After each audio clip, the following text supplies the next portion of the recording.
अब आप वेलकम कर दीजिए।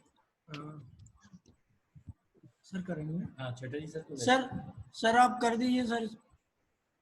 हेलो, मैं तो दिख नहीं रहा, लेकिन मैं तो दिख नहीं रहा। वेलकम। Hello hello. हाँ प्रदीप जी नमस्कार। डॉक्टर साहब नमस्कार। सर चरण स्पर्श। मालिक क्यों कैसे? चिंता करते हो यार? अरे नहीं सर, आपके चरण स्पर्श ही तो करेंगे sir. Sir dear all hello, good afternoon sir. Good afternoon. देखो my dear students, here is a kind request. Once upon a time in 2000 pass out, exactly 99 in December, the guy has passed out his B Farm from RKDF. Luckily I was there. Now my dear student Pradeep Chauhan has become Dr. Pradeep Chauhan, and having a extraordinary knowledge of biotechnology. Today he will discuss about the vaccine and vaccination against the number of diseases and how it has been prepared and what are the uses and what are the precautions. Please go through very carefully, as our lovingly Dr. Pradeep Chauhan is here. And Dr. Pradeep Chauhan here is a humble request.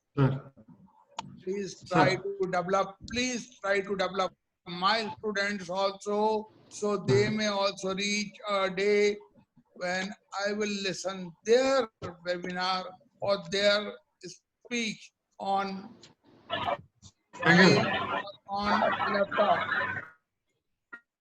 Thank you very much, sir. Thank you very much. Thank you, sir. Thank you to be here. Okay, Thank sir. you. My handsome thanks to you in a start. Thank you, sir. Thank you very much. Please start. Now let me please start.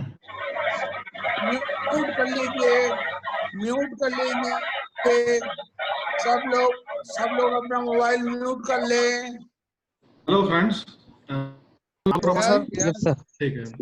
So first of all, I would like to say my sincere thanks to Dr. D.P. Chatterjee sir, Dr. Hemant Swami sir, who give me this opportunity to interact with you and deliver a lecture on basics of immunology and biotechnological approaches for vaccine preparation. Actually, the topic है that is based on immunology, the basics of immunology, what kind of cells are there, what kind of mechanism is there, what are the types of immune systems, and then we will go for the vaccine part. And in that vaccine part, we will discuss about what are the vaccines, how they are prepared, how they work, what are the types of vaccines, and what kind of biotechnical processes which are applied for the production of vaccine. So these are the various parts of this lecture. So let's start the lecture. Hemant sir, next slide, please.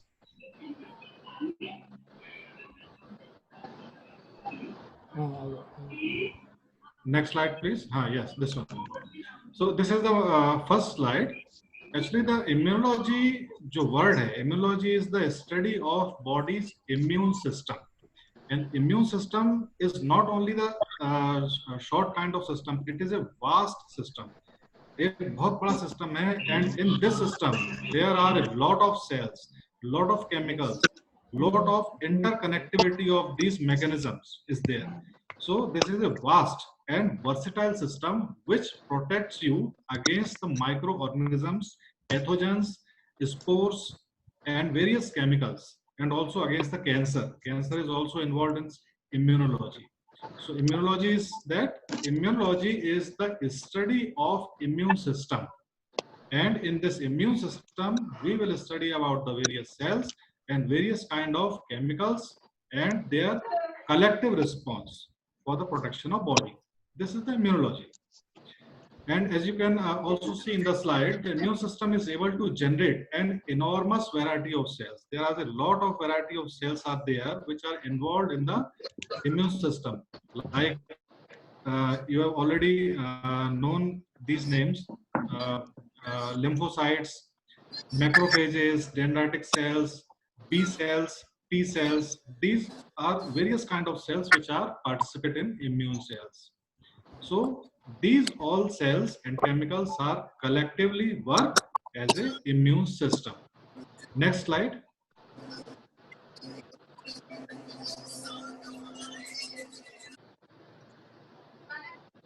Yes, this one. तो जो immunology है, immunology यानी कि body का defence mechanism, ये mechanism start कहाँ से होता है? From where it start when an antigen, antigen may be a virus, maybe a bacteria, maybe a fungal spore, maybe any kind of protein. Some carbohydrates are also work as an antigen, some lipids. Antigen enters into the body. Firstly, that antigen binds with the receptors. These receptors are found over the immune cells. There are various immune cells which we will discuss later. So there are a lot of immune cells. All these immune cells have receptors on their surface. When the antigen enters into the body, it binds with the receptors which is found over immune cells. Then immune cells recognize. पहले पहचानती है, recognize करती है. Immune cells first recognize the antigen and then respond for it. So the first step is recognition. This is the basic mechanism of immune system. First step is recognition, and then the second step is the respond. Firstly, cells recognize the antigen, then cell respond to the antigen. And how they respond to the antigen? There are also two mechanisms. One is effector response and another is memory response. Effector response in which the cells immediately respond to the antigen and destroy this. जैसे ही antigen आया, cell ने उसको recognise किया और immediately उस antigen को destroy कर दिया. ये कह रहा था इफेक्टर रिस्पॉन्स, जो कि इमीडिएटली होता है. और इसके बाद there is another mechanism which is called memory response. इसमें क्या होता है कि जो इम्यून सेल्स हैं जिन्होंने एंटीजन को रिकॉग्नाइज किया, वो एंटीजन को डिस्ट्रॉय करने के साथ साथ they develop a memory. Means the cell destroy the antigen, but cells create a memory for that particular antigen. Cells उस antigen के लिए memory भी develop कर लेती है, ताकि जब कभी whenever the same antigen re-enters into the body, यानी कि उसी antigen का जब कभी second time exposure होगा, यानी कि second time उसी antigen से अगर हम infect होंगे, तो body के अंदर जो memory cells हैं, these memory cells immediately interact with that antigen and destroy it. So this is the basic mechanism of immune system. Immune system first recognize the antigen, then respond to the antigen, and how it respond? It respond in two ways. One is the effector response that immediately destroy the antigen, and another one is the memory response in which the immune cells create memory towards the antigen. So this is the basic overview. And we can move further. Next slide, please.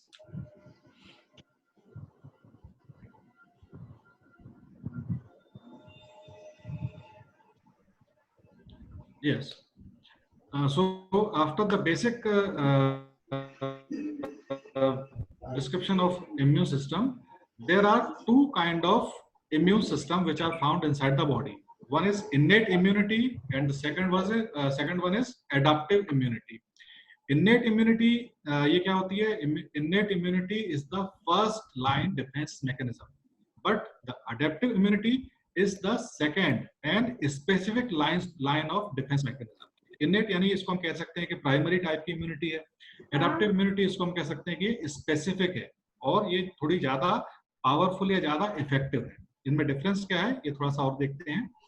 Innate immunity जैसे कि आप देखते हैं there are various kind of physiological barriers.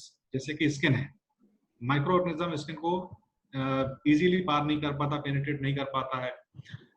Lacrimal fluids हैं, body fluids हैं, mucosa membrane है. These are the first line defence mechanism. और इसके साथ ही जैसे मैक्रोफेजेस हैं, न्यूट्रोफिल्स हैं, तो ये सभी जो हैं ये कलेक्टिवली एंटीजन के लिए रिस्पॉन्ड करते हैं. ये बॉडी में नॉर्मली प्रेजेंट रहते हैं और नॉर्मली इनका एक्शन चलता रहता है. इसके लिए कोई स्पेसिफिक मैकेनिज्म नहीं है. जैसे कि मान लीजिए एलर्जी है, तो एलर्जी है तो एलर्जन आया, बॉडी ने उसके लिए रिस्पॉन्ड किया। तो ये एक इनेट इम्यूनिटी है, मतलब primary first line defence mechanism. इसमें कोई स्पेसिफिक मैकेनिज्म नहीं है और इसमें किसी प्रकार की मेमोरी सेल्स डेवलप नहीं होती। There is no memory cell formation in innate immunity. This is the basic immunity, everyone has it. जैसे जुकाम, सर्दी जुकाम हो गया तो उसके लिए रिस्पॉन्ड करने वाली इनेट इम्यूनिटी है।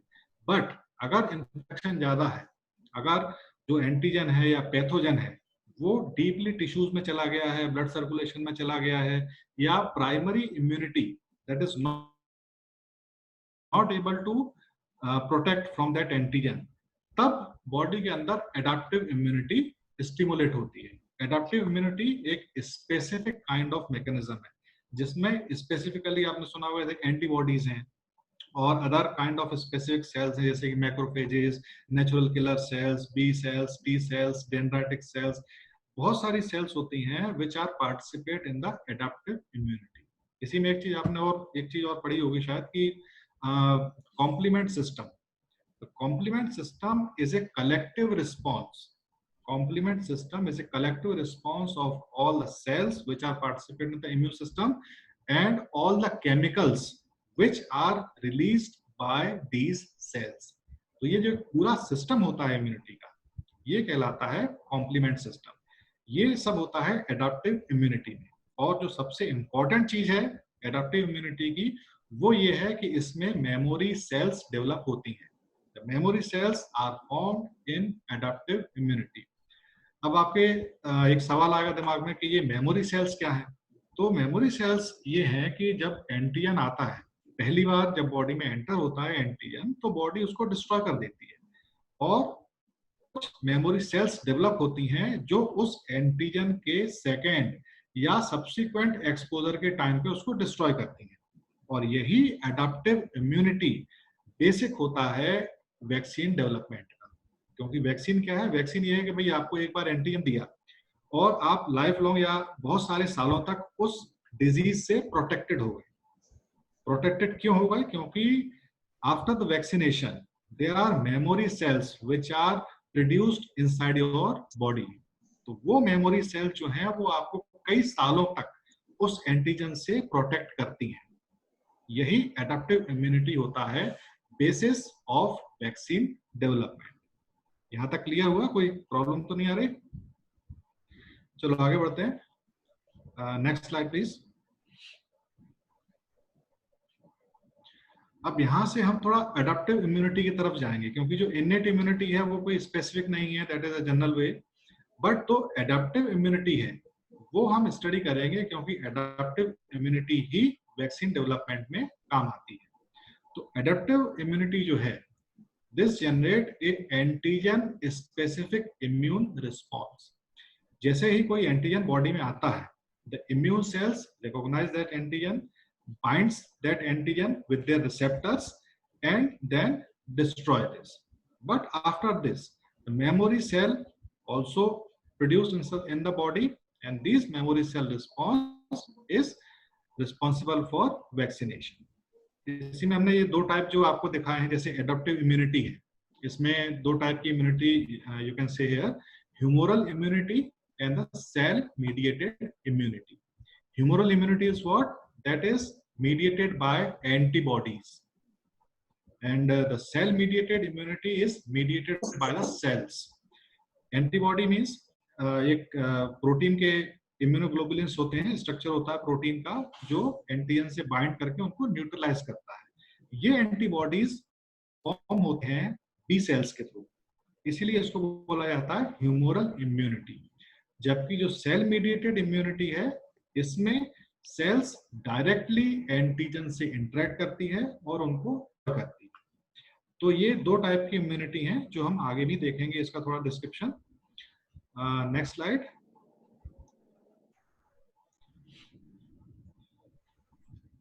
Next slide please.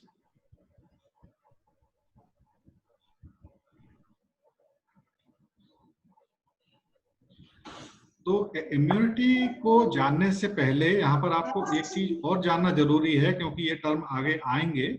So you have to clear these two terms also. one is the immunogenicity. Immunogenicity is a property or the ability to induce a humoral or cell mediated immune response. यानी कि अगर कोई antigen है, अगर वो B cell या T cell, B और T cell जो है ये मेनली इम्यून सिस्टम के लिए रिस्पॉन्सिबल होती हैं, तो अगर कोई एंटीजन इन बी और टी सेल को इंड्यूस कर रहा है टू प्रोड्यूस द इम्यूनिटी, इस प्रॉपर्टी को कहते हैं इम्यूनोजेनिसिटी. और जो मॉलिक्यूल, यानी कि चाहे वो प्रोटीन हो सकता है या बैक्टीरिया हो सकता है, वायरस हो सकता है, कार्बोहाइड्रेट हो सकता है, लिपिड हो सकता है, कोई भी मॉलिक्यूल, माइक्रो ऑर्गेनिज्म जो इम्यून सेल्स के साथ बाइंड करता है, उसको हम कहते हैं एंटीजन.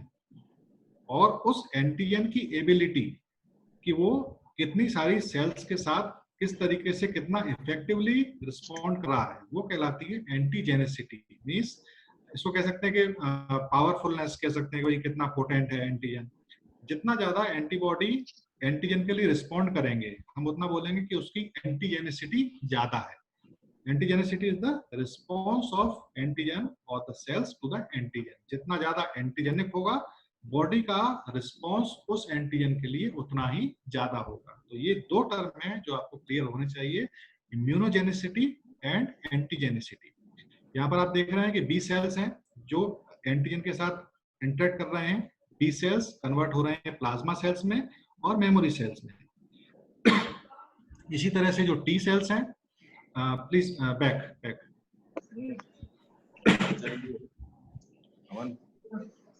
इसी तरीके से जो बी सेल्स हैं ये एंटीजन से इंटरेक्ट कर रहे हैं और ये टी सेल्स कन्वर्ट हो रहे हैं इफेक्टर टी सेल्स में एंड मेमोरी टी सेल्स में. तो ये रिस्पॉन्स है जो बॉडी के अंदर इम्यून सिस्टम डेवलप होते टाइम क्रिएट होता है. Next slide.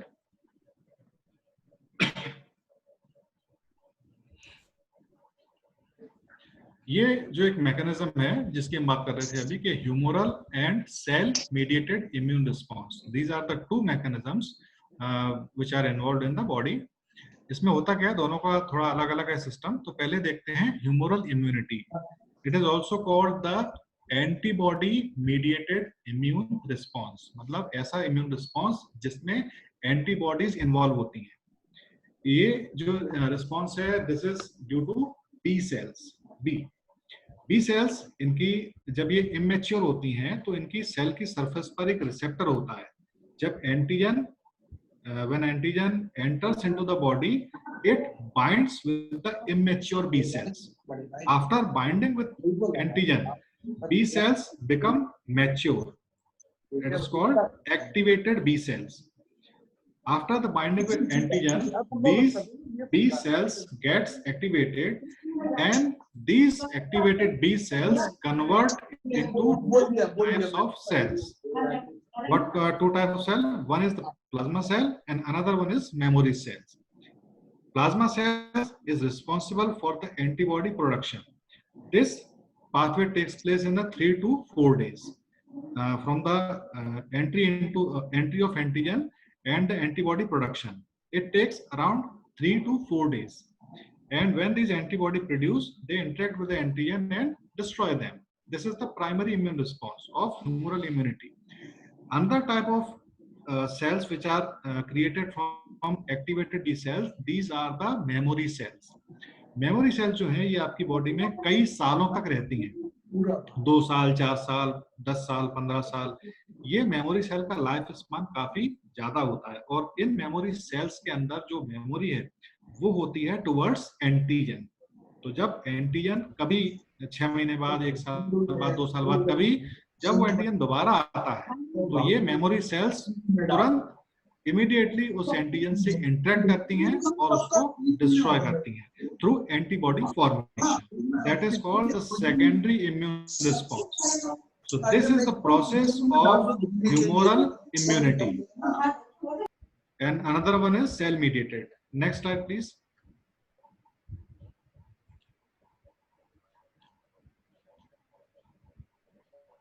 This one. This is the cell-mediated immunity. Previously, we have seen the humoral immunity, but it is cellular immunity. Means cell-mediated. It is a bit kind of different from the humoral immunity. Humoral immunity में सीधा सीधा mechanism था, इसमें थोड़ा सा change है। इसमें जो एंटीजन है ये डायरेक्ट जो टी सेल्स हैं वो टी सेल से बाइंड नहीं करता है। जो एंटीजन बॉडी में एंटर करता है तो एंटीजन पहले इंटरेक्ट करता है एंटीजन प्रेजेंटिंग सेल्स के साथ, जिनको शॉर्ट फॉर्म में एपीसी कहा जाता है।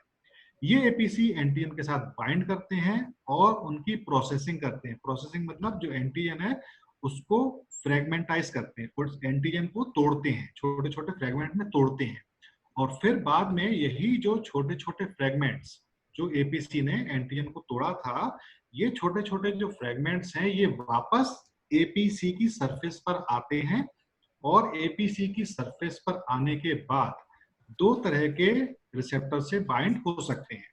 एक रिसेप्टर होता है MSC1 और एक होता है MSC2। यहाँ पर आप देख सकते हैं जैसे रेड वन है, red one is MSC2 molecule and the dark green one is MSC1 molecule.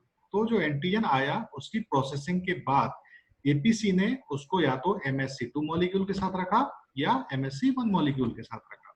अब अगर वो एंटीजन MSC2 मॉलिक्यूल के साथ बाइंड हुआ तो एपीसी उस एंटीजन को लेके जाती है टी हेल्पर सेल के पास।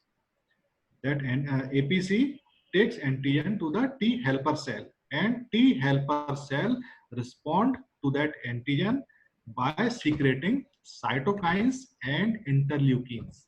These cytokines and interleukins are mediators of immune response. These mediators activate other cells like macrophages and natural killer cells, and then these macrophages and natural killer cells and other dendritic cells, these are collectively attacked to the antigen and neutralize it. That is the one mechanism through MSC2 molecule. But if the antigen is processed and take to the MSC1 molecule, then तब ये APC इस antigen को लेके जाती हैं TC यानी कि T cytotoxic cell के पास। टी साइटोटॉक्सिक सेल जो हैं ये डायरेक्टली एक्टिवेट होकर डायरेक्टली फेगोसाइटोसिस करती हैं एंटीजन, और फेगोसाइटोसिस के थ्रू उस एंटीजन को डिस्ट्रॉय कर दिया जाता है। तो यहाँ भी आप देख रहे हैं कि दो तरीके के मैकेनिज्म है। First one is the recognition, antigen को रिकॉग्नाइज किसने किया? एपीसी, और रिस्पॉन्ड किसने किया? साइटोटॉक्सिक टी लिम्फोसाइट्स ने और टी हेल्पर्स ने। जो स्टार्टिंग में मैंने बताया था कि दो टाइप के मैकेनिज्म है, रिकॉग्निशन एंड इफेक्टर। तो यही चीज जो बेसिक है ये वैक्सीनेशन का बेसिक है। Next slide.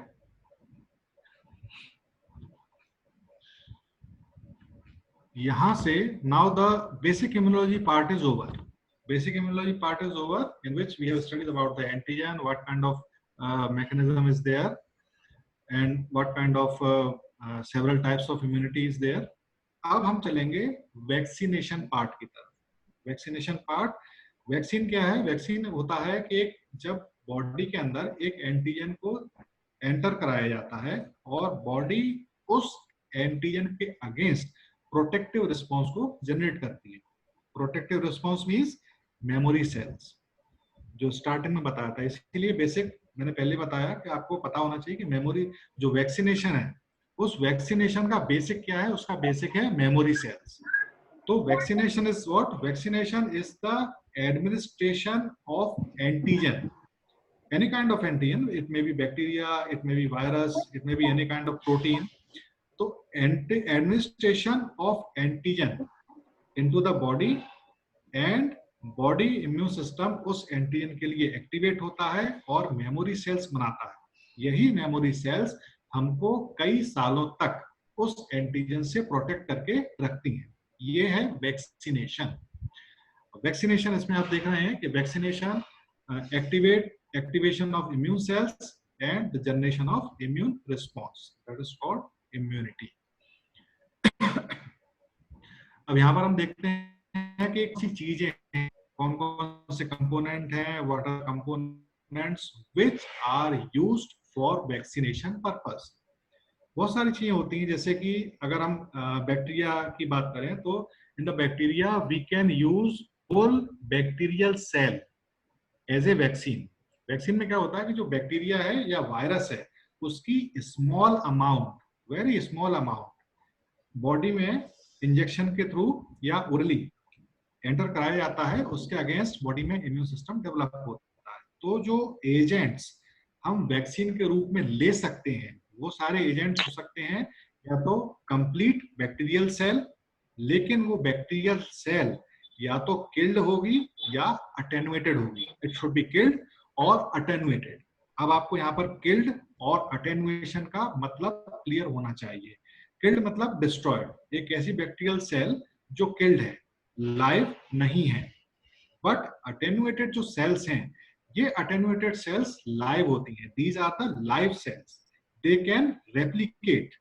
But attenuated cells की जो पावर है उस पावर को हम रिड्यूस कर देते हैं ताकि जो बैक्टीरियल सेल हैं वो डिजीज कॉज ना कर पाए। तो जो बैक्टीरियल सेल है अगर हम उसको किल करके भी बॉडी में दे सकते हैं और बैक्टीरियल सेल को अटेनुएटेड करके भी बॉडी में एंटर करा सकते हैं। इसके अलावा जो दूसरे एजेंट्स हैं जो कि हम वैक्सीन के रूप में यूज करते हैं वो हैं बैक्टीरिया की सरफेस पर पाए जाने वाले proteins, the proteins which are found on the surface of bacterial cell. दूसरी चीज, बैक्टीरिया का जो कैप्सूल होता है, बैक्टीरियल सेल का स्ट्रक्चर अगर आपको याद हो तो उसमें आपने देखा होगा कि जो बैक्टीरियल सेल है, there is a capsule which is found over the bacterial cell. इसी तरह से जो बैक्टीरियल सेल के ऊपर कार्बोहाइड्रेट फ्रैक्शंस होते हैं, बैक्टीरिया के अंदर मेटाबॉलिक प्रोसेस होने के बाद उसमें जो टॉक्सिन्स बनते हैं, toxins are the metabolic product, ये टॉक्सिन्स भी हम वैक्सीन के रूप में यूज करते हैं। टॉक्सिन जैसे आपने सुना होगा टेटनस टॉक्साइड, वो भी आगे देखेंगे उसको, we will see it further. तो these are the components, whole cell which may be killed or attenuated or any bacterial or viral cell components. These components are able to stimulate the immune cells, but these components are not able to cause disease. ये disease cause नहीं कर सकते। अगर disease cause करते तो सब vaccine देने से डिजीज हो जाती। तो ये चीज होती है। और इसमें एक चीज और ध्यान में रखी जाती है कि those agents which are used as a antigen, उनकी जो डोज है और उनकी जो टाइप ऑफ सेल्स हैं उनको इस तरीके से एडजस्ट किया जाता है कि एंटीजन जो वैक्सीन के रूप में दे रहे हैं वो एंटीजन डिजीज कॉज ना करे। Next slide.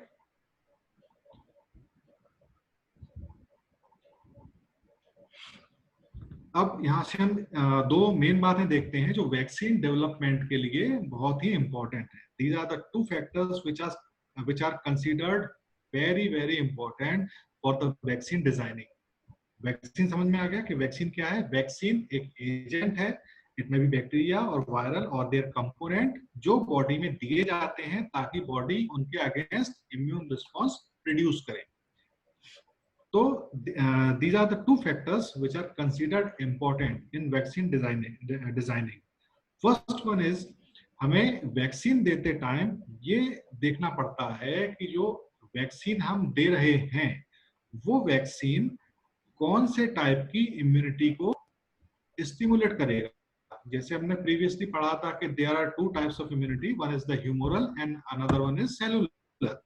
तो जो एक आइडियल वैक्सीन होती है वो आइडियल वैक्सीन दो टाइप की जो इम्यूनिटी है, cellular immunity and humoral immunity, दोनों टाइप की इम्यूनिटी को स्टिमुलेट करती है।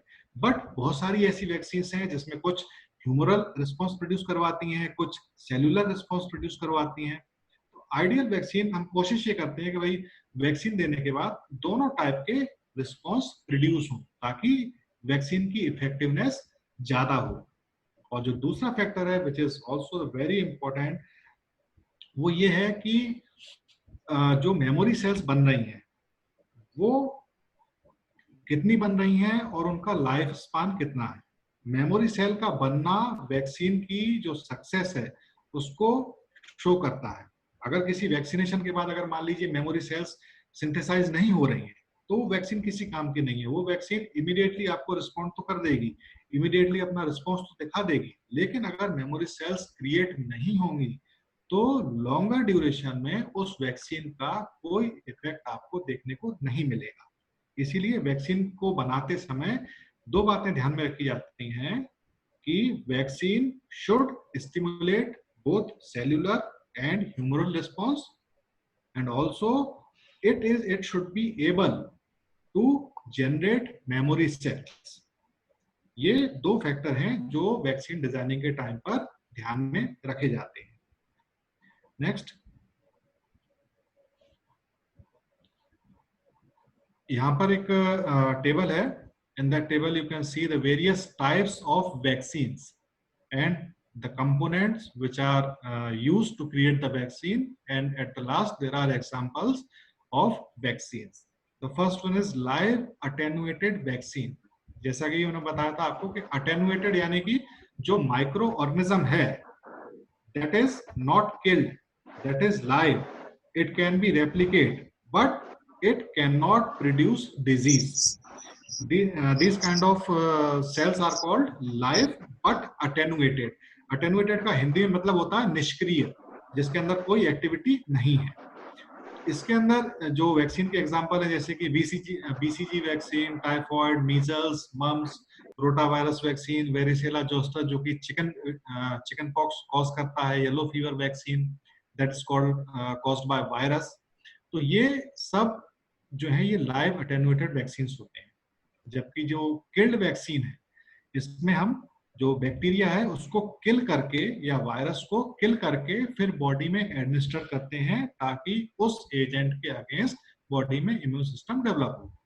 किल्ड वैक्सीन के एग्जांपल है cholera vaccine, plague vaccine, hepatitis A vaccine, rabies, rubella, influenza, polio, ये सब किल्ड वैक्सीन के एग्जांपल्स हैं.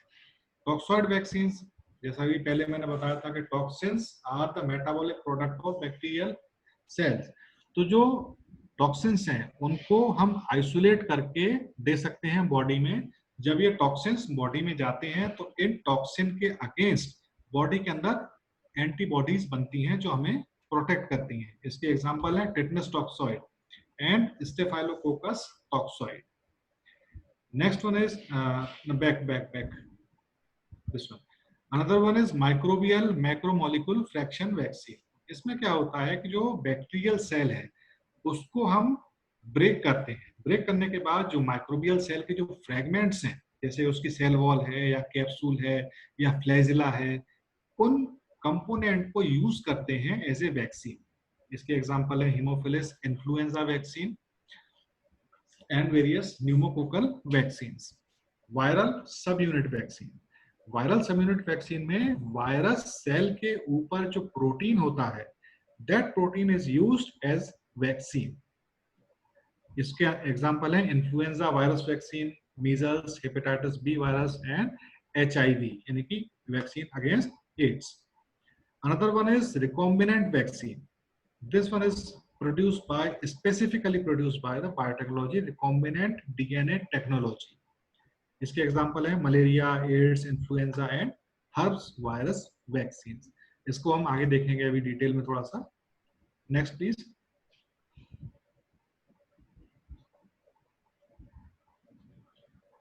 ये जो मैकेनिज्म है ये मैकेनिज्म है preparation of bacterial vaccines.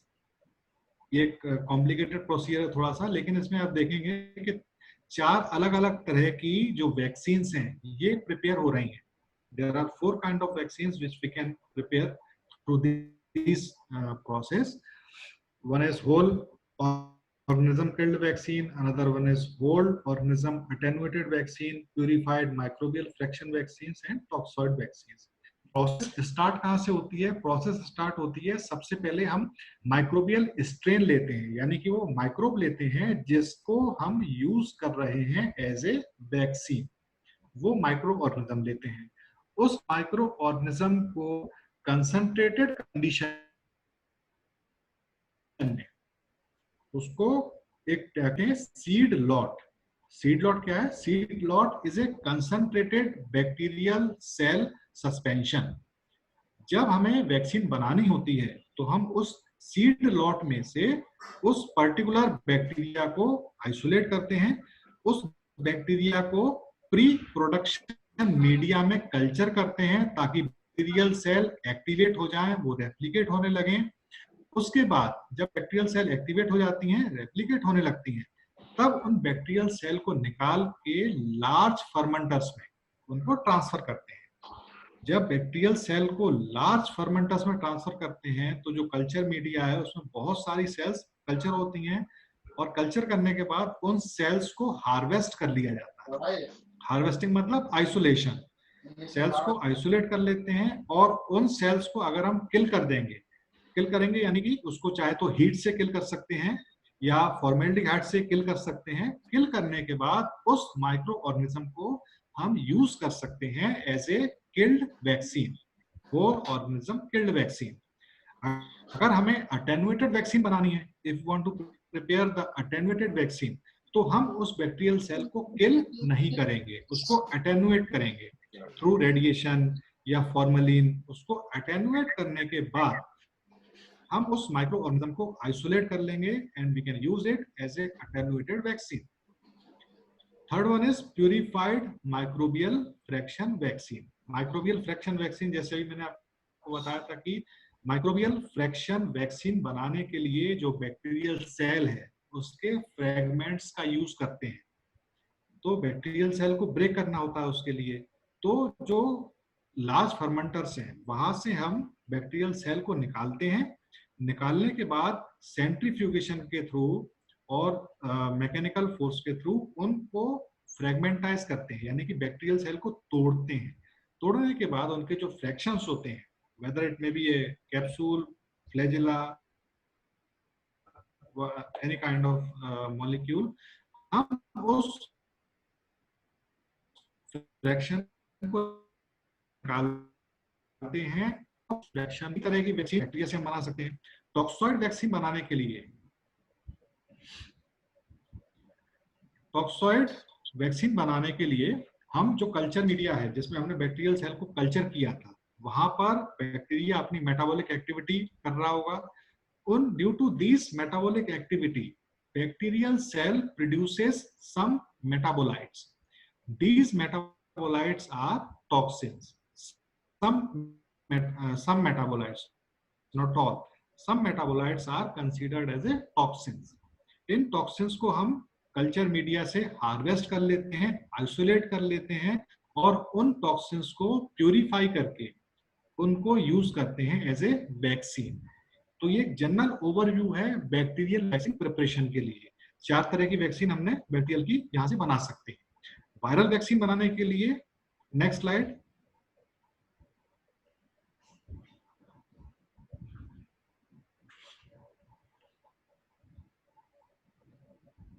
This one is the process for development of viral vaccine. Bacterial vaccine और वायरल वैक्सीन, इन दोनों के फॉर्मुलेशन में बहुत ज्यादा डिफरेंस होता है। बहुत ज्यादा डिफरेंस इसलिए होता है क्योंकि बैक्टीरिया को आप इन विट्रो यानी कि आर्टिफिशियल कल्चर मीडिया में कल्चर कर सकते हैं, but for the culture of viral cells, virus को कल्चर करने के लिए आप कल्चर मीडिया यूज नहीं कर सकते। वायरस को कल्चर करने के लिए एनिमल सेल्स यूज होती हैं। उन एनिमल सेल्स में वायरस को एंटर करवाया जाता है। वायरस उन एनिमल सेल्स के अंदर ग्रो करता है और वहां से जब वायरस प्रॉपरली ग्रो कर लेता है, वहां से उस वायरस को आइसोलेट करके फिर उस वायरस की वैक्सीन बनाई जाती है। तो ये एक बेसिक डिफरेंस है। यहाँ पर अगर आप देखेंगे जो वेरियस स्टेप्स हैं वायरस वैक्सीन बनाने की, इसमें जो सबसे पहली है स्टेप है वो है preparation of master seed lot. ये जो सीड लॉट सिस्टम है, you can see this also in bacterial vaccine preparation and you can see it here also. तो चाहे बैक्टीरियल वैक्सीन हो या वायरस वैक्सीन हो, सीड लॉट सिस्टम को follow किया जाता है। सीड लॉट क्या है? What is seed lot? Seed lot is the concentrated cell suspension. इसको हम -60 या -80 डिग्री सेल्सियस पर स्टोर करके रखते हैं और जब वैक्सीन बनानी होती है तो इस मास्टर सीड लॉट से थोड़ा सा सैंपल निकाल के उसको कल्चर करते हैं। वायरल वैक्सीन बनाने के लिए मास्टर सीड वायरस को निकालते हैं और उस वायरस को या तो एग अंडा, एग, एम्ब्रियोनेटेड एग होता है, उस एग के अंदर एंटर करते हैं, या कल्चर मीडिया में जो सेल्स हैं उन सेल्स में इसको कल्चर करवाते हैं। जब वायरस इन एग्स यानी कि जो एम्ब्रियोनेटेड एग्स हैं, अंडा है, उसके अंदर कल्टीवेट हो जाता है, या जो सेल्स हैं आर्टिफिशियल मीडिया में, उन सेल्स के अंदर जब वायरस कल्चर होता है, वायरस के नंबर ऑफ सेल्स बढ़ जाते हैं, तब हम उस वायरस को वहां से आइसोलेट करते हैं, और आइसोलेट करने के बाद उस वायरस को अटेनुएट करते हैं to prepare attenuated viral vaccine. उस वायरस को इनएक्टिवेट करते हैं to prepare inactivated whole virus vaccine, और उस वायरस को ब्रेक करते हैं to prepare purified subunit vaccine. Subunit vaccine यानी कि जो वायरस है, उस वायरस की सेल सरफेस पर जो प्रोटीन प्रेजेंट है, हम केवल उस प्रोटीन को निकालेंगे, पूरा वायरस हम यूज नहीं करेंगे, केवल that part use for vaccine purpose. उसके बाद प्रोडक्शन ऑफ फाइनल बल्क, यानी कि जो भी कंपोनेंट हमने निकाले, उन कंपोनेंट्स को हम उसमें प्रिजर्वेटिव मिलाएंगे, एडजुवेंट्स मिलाएंगे, ये सब मिलाने के बाद डाइलुएंट उसके अंदर मिलाया जाएगा। इसके बाद एक फाइनल बल्क प्रोड्यूस होता है वायरस वैक्सीन का, और जब ये बल्क बन जाता है, after preparation of final bulk, we can aseptically fill and pack the vaccines in small containers. Next one.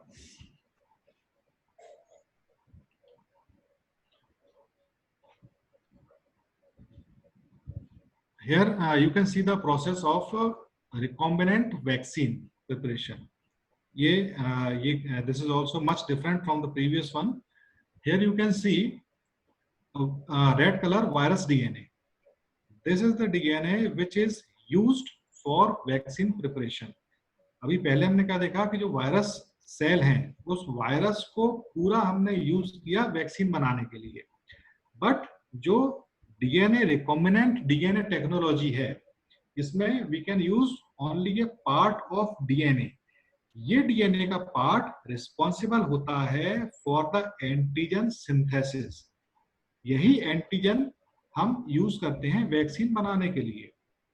तो वायरस डीएनए का एक DNA segment which is responsible for antigenic protein synthesis, हम उस डीएनए के part को isolate करते हैं। उस डीएनए के पार्ट को आइसोलेट करने के बाद उस डीएनए के पार्ट को एक वैक्सीनिया प्रमोटर, एक प्लाज्मिड होता है, उसके साथ इसको ज्वाइन करते हैं। ज्वाइन करने के बाद एक रिकॉम्बिनेंट बैक्टीरियल प्लाज्मिड बन जाता है। प्लाज्मिड जो है that is extra chromosomal DNA. Bacteria के अंदर प्लाज्मिड है, उस बैक्टीरिया से हमने प्लाज्मिड निकाला, उस प्लाज्मिड में वायरस का डीएनए जोड़ दिया, तो इस तरह से बन गया recombinant bacterial plasmid with virus antigen coding gene. अब इस प्लाज्मिड को एक कल्चर मीडिया में हम कल्चर करते हैं वैक्सीनिया वायरस के साथ। तो इससे होता क्या है कि जो प्लाज्मिड है, इसका जो वायरल डीएनए है, ये वायरस डीएनए निकल के वैक्सीनिया वायरस के डीएनए के साथ अटैच हो जाता है। आप यहाँ पर देख सकते हैं कि कल्चर करने के बाद there are two kind of cells which are formed. One is the TK negative gene and another one is TK positive gene. TK negative gene जिसमें जो वैक्सीनिया वायरस का टीके जीन है वो फ्रेगमेंटाइज हो गया और वायरस का डीएनए उसके साथ जुड़ गया, इसलिए इसको बोलते हैं टीके नेगेटिव, यानी कि जो टीके जीन था वो ब्रेक हो गया। और दूसरी वैक्सीनिया जिसके अंदर रिकॉम्बिनेशन नहीं हुआ, उसका टीके जीन वैसा का वैसा ही है। So these there are two type of cells which are produced after culture. इसके बाद इन सेल्स को रखा जाता है BUDR मीडिया में, यानी कि ब्रोमोक्सी डियूरिडिन मीडिया में। जब BUDR मीडिया में इन सेल्स को रखते हैं तो केवल जो टीके नेगेटिव सेल्स हैं, यानी कि ऐसी सेल्स जिनमें रिकॉम्बिनेशन हुआ है, those cells which are recombinant, only those cells can survive, otherwise other cells can not survive. तो जो सेल्स सर्वाइव कर रही हैं उन सेल्स को हम आइसोलेट कर लेते हैं और इन सेल्स को किसी जो होस्ट है, यानी कि जो ह्यूमंस हैं जिनको हमें वैक्सीनेशन करना है, उस ह्यूमन में इन वैक्सीनिया वायरस को ट्रांसफर करते हैं। तो इस तरह से जो वायरस का डीएनए है वो ह्यूमन बॉडी में चला जाता है, और ह्यूमन बॉडी में जाने के बाद ये वायरस का डीएनए अपना एंटीजन बनाता है।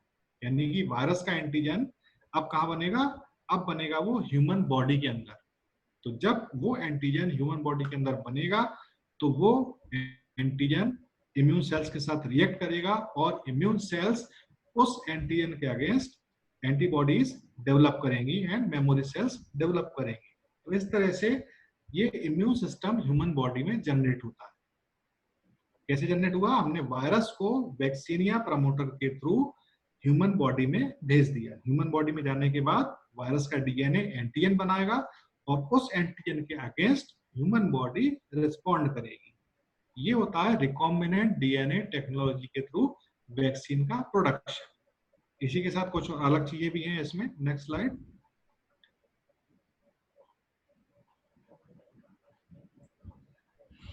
एक और this is another technology which is DNA vaccine. इस टेक्नोलॉजी में क्या होता है कि जो डीएनए है, DNA responsible for antigen synthesis. Vaccination के लिए चाहे तो हम एंटीजन को डायरेक्ट भी दे सकते हैं, या हम उस डीएनए या आरएनए को भी ह्यूमन बॉडी में ट्रांसफर कर सकते हैं।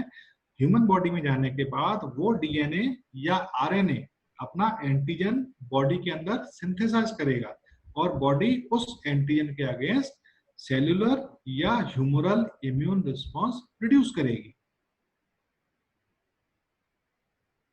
In DNA vaccine plasmid DNA, जो रिकॉम्बिनेंट डीएनए है, जिसमें कि वायरस का डीएनए या बैक्टीरिया का डीएनए इनकॉर्पोरेटेड है, that recombinant DNA is directly injected into the muscles of recipient. Recipient can be a human or any kind of animal. तो जो प्रोटीन डीएनए है उसको मसल्स में ट्रांसफर किया। जब वो डीएनए मसल्स में जाएगा तो जो मसल सेल्स हैं उस डीएनए को अपटेक करेंगी। वो डीएनए मसल सेल्स में जाकर एंटीजन बनाएगा, और बॉडी उस एंटीजन के अगेंस्ट ह्यूमरल या सेलुलर रिस्पॉन्स प्रोड्यूस करेगी। ये है basic of DNA vaccine in which the DNA is delivered. Next one.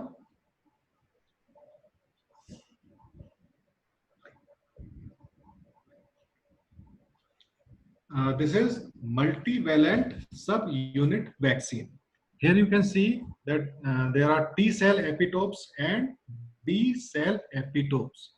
Epitope क्या होते हैं? Epitope are the antigenic sites which are present on antigen. जो एंटीजन है उसके ऊपर कुछ स्पेसिफिक साइट यानी कुछ स्पेसिफिक जगह होती हैं, स्पेसिफिक मॉलिक्यूल्स होते हैं जो एंटीबॉडी से या इम्यून सेल से इंटरेक्ट करते हैं। इनको हम कहते हैं एपिटोप। यानी कि जो एंटीजन है उसकी एंटीजेनिसिटी के लिए जो रिस्पॉन्सिबल है दैट इज एपिटोप। तो कुछ एंटीजन ऐसे होते हैं जो बी सेल के साथ बाइंड करते हैं, उन एंटीजन के ऊपर होते हैं बी सेल एपिटोप। कुछ एंटीजन ऐसे होते हैं जो टी सेल से इंटरेक्ट करते हैं, उन एंटीजन के ऊपर होते हैं टी सेल एपिटोप। तो अगर हमें बी सेल और टी सेल दोनों के एपिटोप को आइसोलेट कर लें और इन दोनों एपिटोप को किसी सॉलिड मैट्रिक्स के ऊपर अटैच करवा दें, तो इस तरह से जो कॉम्बिनेशन बनेगा वैक्सीन का, ये वैक्सीन दोनों टाइप की सेल्स को एक्टिवेट करेगी। यानी कि बी सेल को भी एक्टिवेट करेगी और टी सेल्स, दोनों टाइप की सेल को एक्टिवेट करेगी। बी सेल्स एक्टिवेट होंगी तो जनरेट होगी humoral immunity, T cells activate होंगी तो जनरेट होगी सेल मीडिएटेड इम्यूनिटी। इस तरीके से जो सॉलिड मैट्रिक्स एंटीबॉडी कॉम्प्लेक्स है ये दोनों टाइप की इम्यूनिटी को जनरेट करवाता है। नीचे इसी में you can see the ISCOMs, liposomes. So ISCOM is the immune stimulating complex. ISCOM में भी वही चीज है कि जो एंटीजन है उसको हमने लाइपोसोम के रूप में फॉर्म किया। लाइपोसोम मींस एक lipid barrier. You can see in the SCOM there is a lipid which is surrounded the antigen. Antigen is surrounded the lipid membrane. The whole system is called ISCOM.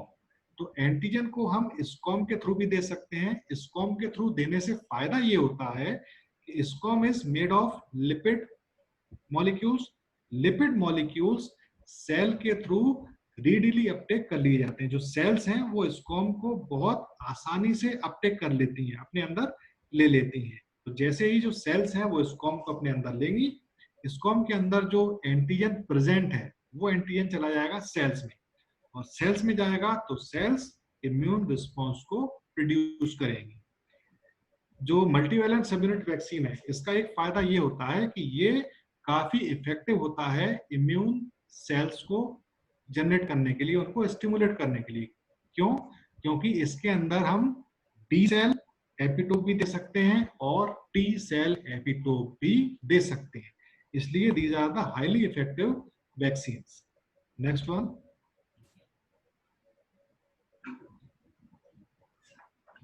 Next slide.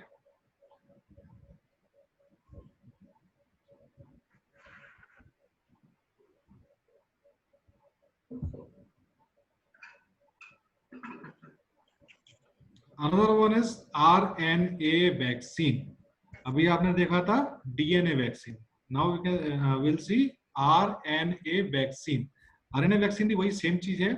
इसमें RNA को isolate करके उस RNA को body के अंदर transfer करते हैं. RNA को आइसोलेट किया, आइसोलेट करने के बाद इस RNA के बनाते हैं micro particles, nano particles. Through these microparticles and nanoparticles, we can deliver the RNA to the cells. जब ये RNA सेल्स में जाएगा, तो आपको पता प्रोटीन सिंथेसिस आपने पढ़ी होगी, तो ये RNA सेल्स के अंदर जाकर प्रोटीन सिंथेसाइज करेगा, और यही सिंथेसाइज प्रोटीन काम करता है एज ए एंटीजन. मान लीजिए कोई वायरस है आपका, उस वायरस का डीएनए आरएनए आइसोलेट किया. आरएनए को आइसोलेट करने के बाद आपने उस आरएनए की डिलीवरी की ह्यूमन बॉडी में. ह्यूमन बॉडी में जब वो आरएनए गया, तो ह्यूमन बॉडी में जाने के बाद उस आरएनए ने अपना प्रोटीन बनाया, और उस प्रोटीन को बॉडी ने एज ए एंटीजन रिकॉग्नाइज किया, और एंटीजन रिकॉग्नाइज करने के बाद बॉडी ने उस एंटीजन के अगेंस्ट इम्यूनिटी डेवलप की. यही चीज चल रही है अभी जो कोरोना वायरस की जो वैक्सीन बनाने का जो प्रयास चल रहा है all over the world. The scientist are vigorously involved in the formulation of COVID vaccine. वो जो कोरोना वायरस की वैक्सीन है वो आरएनए वैक्सीन ही है, जिसमें उस वायरस का आरएनए आइसोलेट करके प्रोटीन सिंथेसाइज करवा के उसकी वैक्सीनेशन बनाने का प्रयास किया जा रहा है. तो ये these are the various kind of methods through which we can synthesize, we can produce the vaccines. Vaccine अलग अलग इफेक्टिवनेस की होती हैं, अलग अलग उनका मैकेनिज्म होता है बॉडी के अंदर इम्यून रिस्पॉन्स प्रोड्यूस करने के लिए. ये डिपेंड करता है. अब जो आरएनए वैक्सीन है हम उसको ब्लड में भी दे सकते हैं, लिम्फ नोड में भी दे सकते हैं, नासल स्प्रे के रूप में भी दे सकते हैं, निडल के थ्रू भी दे सकते हैं. ये सब various kind of methods होते हैं for the administration of RNA vaccines. So this is the completion of my presentation. Here you can learn about the immunology, vaccination, various components of vaccine, and various types of vaccines. So the presentation is over for me now. If you have any question, you can ask me. Yes, students, if you have any question, you can ask freely from the Chauhan sir. He will answer your questions. Please ask your question if you have any question. Students, are you getting my voice? Yes, sir. Yes. If you have any question, Akshat. तो कौन वो अभी जो भी बोला वो बोले. If you have any question. देखो समझ में आया आपको कुछ जो प्रेजेंटेशन है कि भाई क्या क्या होता है, कुछ आया प्रॉपर्ली? यस सर, आया समझ में. ये जियोनी X1 कौन है? Gionee X1. Yes tell your name. Gionee X1 कौन है भाई? कोई नहीं। Students, you don't have any question? Yes. No, sir. Okay. Yes. If any faculty of IPSCs have any question, you can ask. Yes. This is Mahendra Prajapati, your student, sir, IPS College of Pharmacy. Yes, Mahendra, how are you? Sir, fine. I am also fine. Okay. And sir, you? I am also fine. If you have any question, you can ask. Sir, to generally मैं one question करना चाहूँगा sir. Monochrome जो antibody होती है मोनोक्रोमोनल या monoclonal antibody. Yes. हाँ जी sir, उसके बारे में सर कुछ बताइए। जी मोनोक्लोनल एंटीबॉडीज क्या है एक्चुअली? दो तरह के वैक्सीनेशन होते हैं, एक होता है एक्टिव वैक्सीनेशन और दूसरा होता है पैसिव। जी जी। तो एक्टिव वैक्सीनेशन में हम एंटीजन देते हैं, उसके अगेंस्ट बॉडी एंटीबॉडीज बनाती है। लेकिन जब हम बनी बनाई एंटीबॉडीज, प्री फॉर्म्ड एंटीबॉडीज जब वो देते हैं तो वो कहलाती है एंटीबॉडी वैक्सीनेशन। अभी जो एक कोरोना वायरस के लिए जो एंटीबॉडी बन रही है, आपने कई बार सुना होगा कि प्लाज्मा डोनेट करें, तो उस प्लाज्मा के अंदर एंटीबॉडीज होती हैं। हम उन एंटीबॉडीज को लैब के अंदर भी सिंथेसाइज करवा सकते हैं। तो उन एंटीबॉडीज को जब हम सिंथेसाइज करवाएंगे, इसका एक पूरा प्रोसेस होता है मोनोक्लोनल एंटीबॉडी प्रोडक्शन का। तो इन एंटीबॉडीज को सिंथेसाइज करवा के, इनकी फॉर्मुलेशन बना के जब बॉडी के अंदर इंजेक्ट करवाते हैं, तो ये एंटीबॉडी डायरेक्टली वायरस, बैक्टीरिया या जो भी एंटीजन है उससे इमीडिएटली बाइंड करती है और उसको तुरंत डिस्ट्रॉय करती है। ये एक पैसिव इम्यूनाइजेशन का एग्जांपल है। Thank you sir, thank you. Yes, Prakash. Prakash, Yes, sir. you have any question? No, sir. Okay. Sir, I have one question. Hello. Yes, one by one, please. Yes. Sir, this is Vishwas Pathak. Yes. Okay.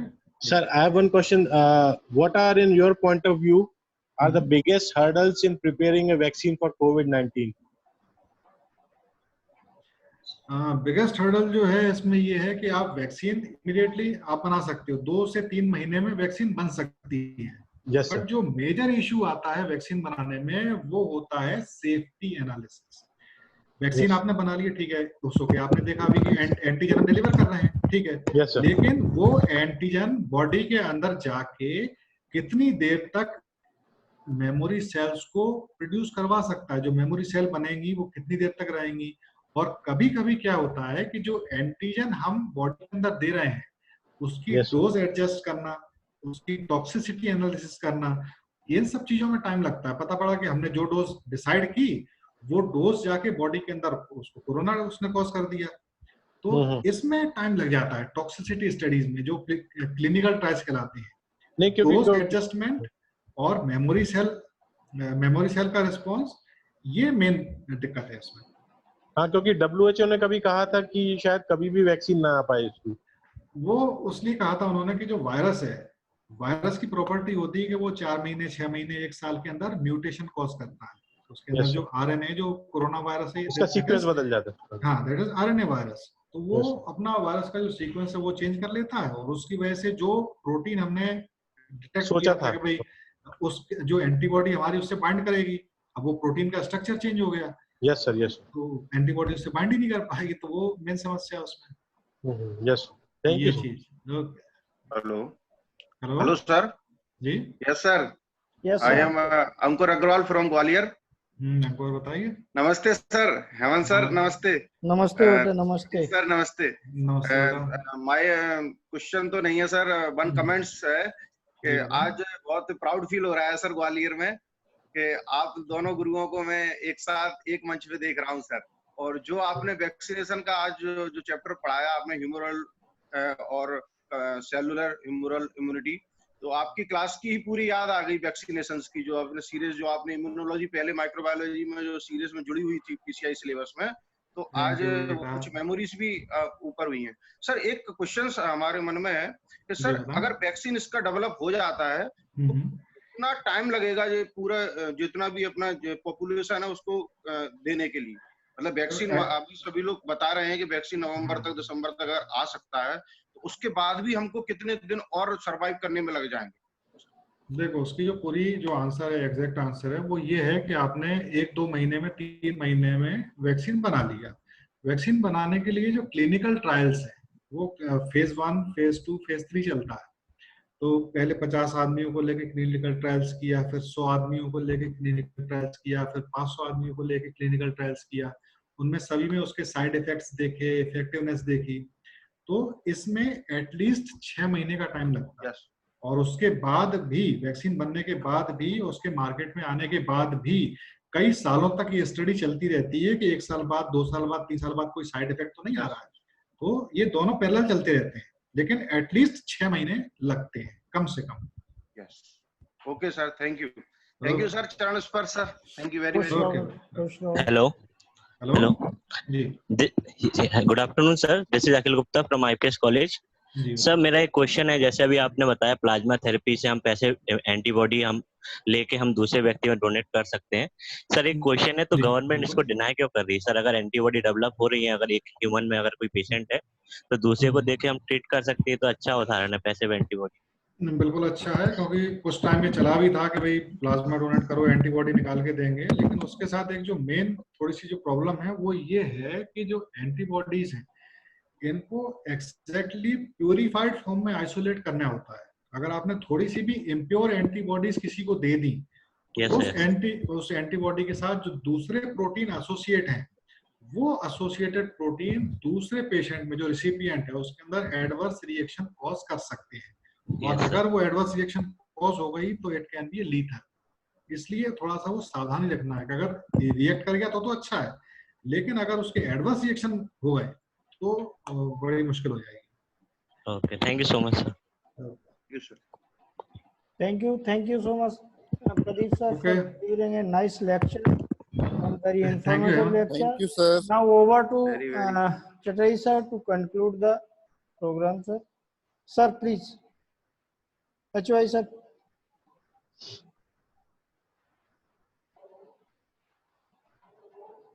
Sir, ये आपका mic mute है sir. Unmute कर दो। हाँ, hello. Sir हाँ, Pradeep ji, sir मेरा एक सवाल है डॉक्टर साहब आपसे।